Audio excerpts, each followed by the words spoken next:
अध्यक्ष महोदय, आज मेरे द्वारा पूछे गए एक सवाल गुरु गोबिंद सिंह खेल परिसर डवाली के संदर्भ में मुख्यमंत्री जी द्वारा दिए गए जवाब में ये कहा गया कि वहां पर 400 मीटर के सिंथेटिक ट्रैक की एक सुविधा है। वो सरासर गलत है। मे भी कागजों में होगी, धरातल पे नहीं है। मैं मांग करना चाहूंगा कि लंबे समय से जो पैसा मंजूर किया गया है स्टेडियम के लिए, उसका इस्तेमाल करके विशेष करके ये सिंथेटिक ट्रैक भी बनाया जाए और इसके साथ साथ जो मल्टीपर्पज हॉल है और जो बैडमिंटन कोर्ट है, मैं लंबे समय से मांग करता रहा हूं कि उनका रख रखाव करने की आवश्यकता है। उसमें पीने के पानी, शौचालय और खास करके बिजली की आवश्यकता है। इनको जल्द से जल्द पूरा करवाया जाए।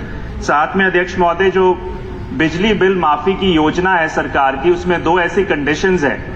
एक कि जो फैमिली जो इनकम है वो 1 लाख रुपए हो, और दूसरी ये है कि 150 यूनिट तक मैक्सिमम एक महीने में खपत हो।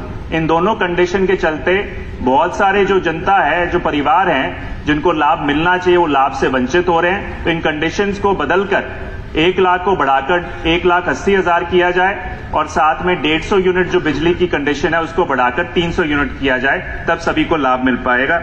अध्यक्ष महोदय, एक मैं बड़ा चिंताजनक मामला जो आज हाल ही का है उसको आपके संज्ञान में लाना चाहूंगा। मटदादू गांव पड़ता है मेरे हलके के अंदर। वहां पे हरदीप सिंह नाम के किसान हैं। उन्होंने जो अपना बीमा करवाया वो AIC कंपनी के माध्यम से बीमा करवाया, मगर जो स्थानीय ICICI की बैंक की ब्रांच है, उन्होंने उसका जो प्रीमियम है वो 2 और कंपनी बजाज और KSH नाम की कंपनियों के खातों में डाल दिया। उसके चलते उसको मुआवजा नहीं मिल रहा। और मैं मानता हूं कि सरकार इसकी एक गंभीर जांच करवाए।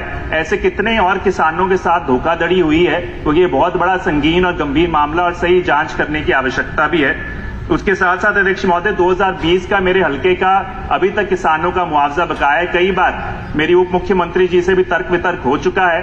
कारण ये है कि जब जो फाइनली मुआवजा तय भी किया गया, क्योंकि हमारे यहाँ पर SDM के पद खाली था, तो वो सारा का सारा पिछले वित्तीय वर्ष में लैप्स होकर वित्त विभाग के पास वापस चला गया। कृपया करके उसे जल्द से जल्द उनके मुआवजा दिलवाने का काम करें। एक बहुत बड़ी चिंताजनक बात है कि जो पिछले 3 सालों से नरमे की फसल आए साल खराब हो रही है, और इसका एक बहुत बड़ा कारण ये है जो BT कॉटन का जो बीज है वो अब सही मायने में उपयोगी नहीं है।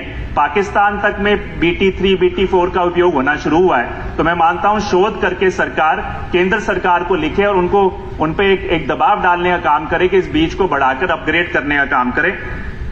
डिपो होल्डर्स की एक बहुत बड़ी चिंता है, जो अभी हमारे एक विधायक ने भी कही, कि जिस प्रकार से कार्ड होल्डर्स की क्षमता को देखते हुए भी वहां पर एक भारी कटौती की गई है।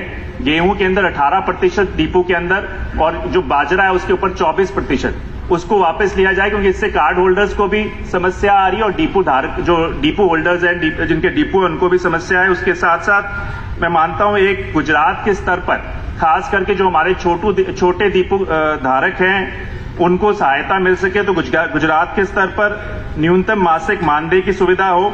आयु सीमा के अंदर एक छूट देकर जो 60 साल की आयु सीमा की एक कंडीशन है उसको हटाया जाए। और साथ साथ में मैं मानता हूं जो कोविड में जिन डिपो धारकों की मृत्यु हुई है, उनके परिवार को देखते हुए उनको कोई ना कोई सुविधाएं, उसके अंदर उनको मुआवजे की सुविधा मिले और उनके परिवार में डिपो के लाइसेंस को दिया जाए।